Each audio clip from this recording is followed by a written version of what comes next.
Est-ce que vous saviez qu'Antoine Wechter était candidat? Ah! Ok. Déjà, qui est Antoine Wechter? Parce que je sens que ce n'est pas clair pour tout le monde. Il s'agit d'un ancien dirigeant des Verts qui a été candidat à la présidentielle de 1988 où il a fait 3,78%, un des membres fondateurs du parti en 1984. Pourquoi j'en parle? Parce que, en fait, j'ai regardé la liste des parrainages sur le site du Conseil constitutionnel et j'ai remarqué qu'Antoine Wechter, pourtant candidat déclaré à la présidentielle, si j'en crois son profil Facebook, n'avait toujours pas reçu un seul parrainage, à la date du 8 février, dernière mise à jour avant cet enregistrement. Rien, que dalle. Moins de parrainage que Michel Barnier. Oui, celui-là, le monsieur Brexit, le candidat malheureux contre Pécresse et Ciotti à la primaire de Les Républicains. Donc moins que Michel Barnier qui lui a obtenu un parrainage de Françoise Benoît, maire de Saint-Étienne-le-Loup d'Arès dans l'Ardèche. L'Ardèche, pardon. Est-ce une déclaration d'amour, une blague? Allez savoir. Moins de parrainage que Nicolas Miguet, notre chevalier blanc national anti-fisc qui a lui déjà 9 parrainages. Rassurez-vous, c'est à chaque fois pareil, tout le temps il fait le coup, il n'a jamais assez finalement pour se présenter. Sauf que maintenant on sait en temps réel, ou presque. Donc tout ça m'a donné envie de rigoler un peu, ou de m'affliger, en tout cas de me renseigner, et de voir un peu le parcours d'anciens partis de chez les Verts, partis avec plus ou moins de fracas, vers des cieux plus ou moins raccords avec leurs engagements précédents. Vous savez, c'est une plaisanterie qui marche pour plein de domaines, l'écologie, ça mène à tout, à condition d'en sortir.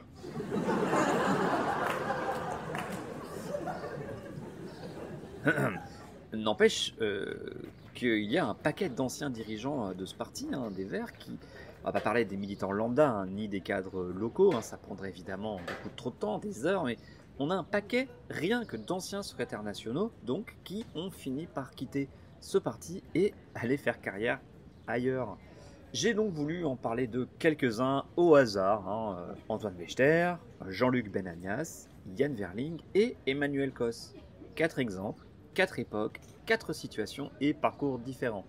Allez, générique. Non, pardon, j'ai plus de générique. Mais pensez juste aux 5 étoiles et à partager. Merci.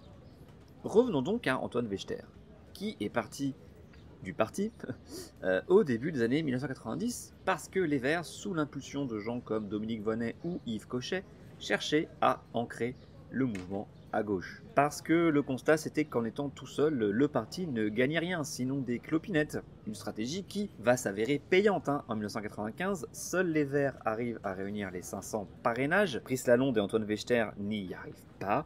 Et en 1997, c'est la création de la célèbre gauche plurielle sous l'impulsion de Lionel Jospin qui devient ensuite Premier ministre. Une stratégie gagnante à l'époque qui influencera ensuite les choix stratégiques pendant une bonne quinzaine d'années et façonnera le parti en une espèce de machine à produire du conseiller régional et du maire adjoint. Donc Antoine Wechter, pour revenir aux années 90, il est environnementaliste à l'époque et tout ça, ça ne lui plaît pas, l'écologie n'est pas à marier, ni de droite, ni de gauche. Donc en 1994, comme il perd face à ceux qui veulent s'ancrer à gauche, il part faire sa vie avec le mouvement écologiste indépendant, qui finit par faire, par la force des choses, des alliances à droite, surtout dans l'Est, où il survit grâce à l'aura d'Antoine Wechter, ou parce qu'il est porté à bout de bras, allez savoir.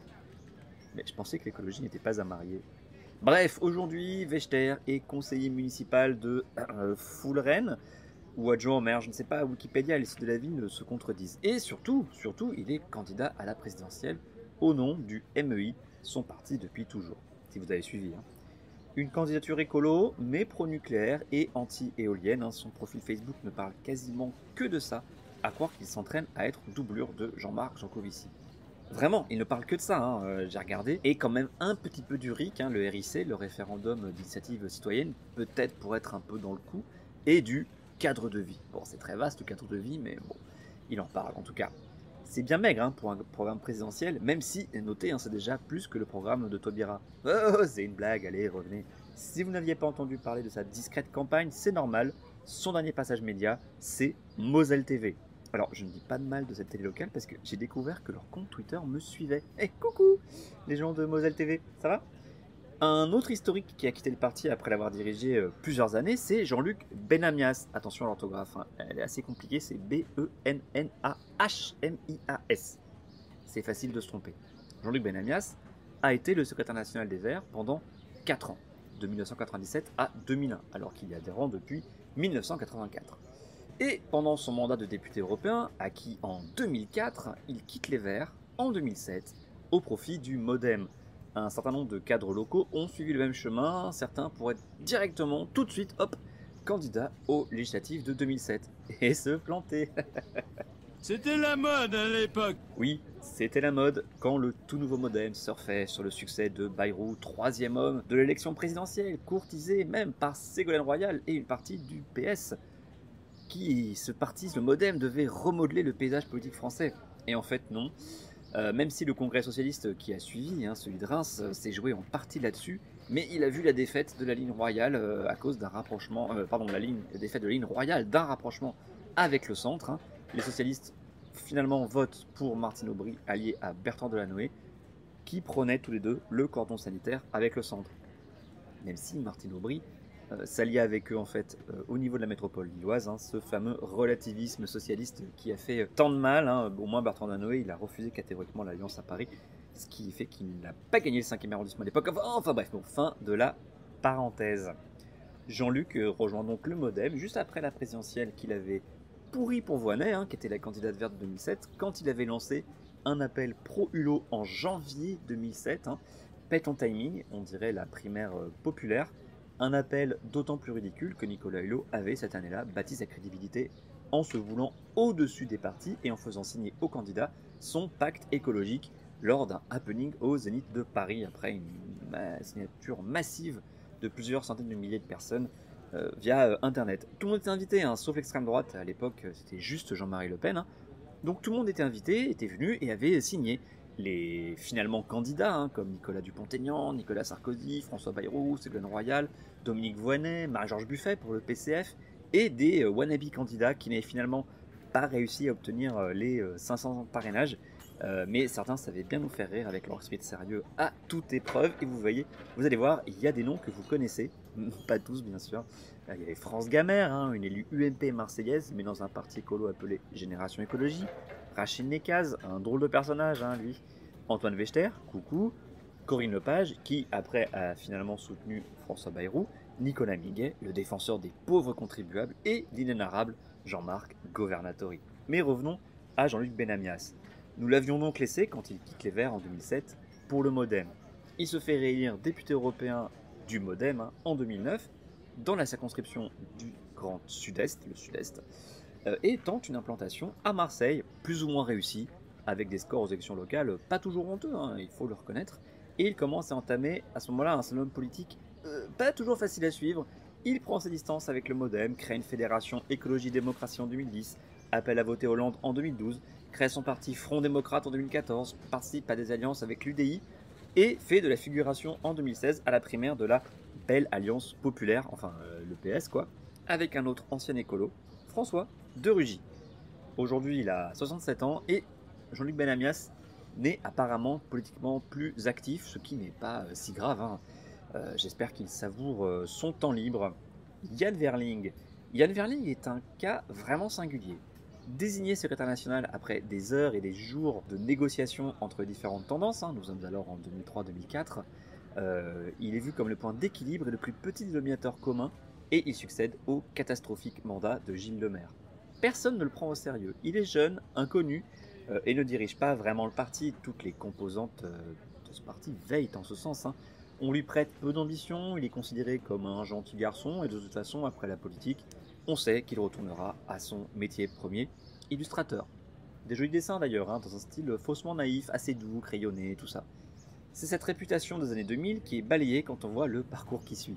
Lui aussi annonce quitter le parti en 2007 pour se présenter avec le MoDem à Strasbourg, au municipal. C'était la mode à l'époque. Malheureusement pour lui, la dynamique Bayrou est de courte durée et sa liste ne fait que 5,6% en 2008, juste derrière les Verts à 6,3%. Ouï. C'est le début d'une pente à droite qui ne cessera de confirmer.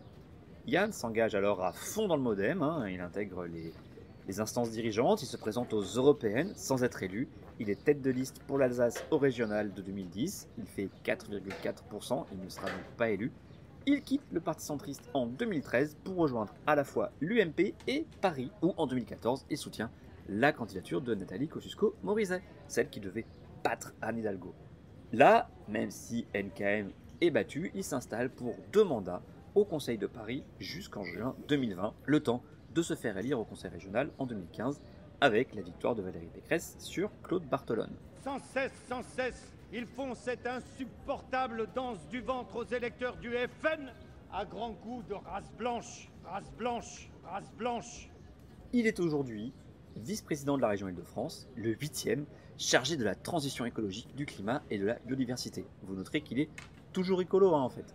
Il a aussi été nommé par Macron ambassadeur de France délégué à l'environnement pour 2 ans et demi, entre 2018 et 2021. Alors c'est un truc rattaché au ministère des Affaires étrangères qui apparemment a disparu. Si vous voulez faire des recherches, je vous en prie.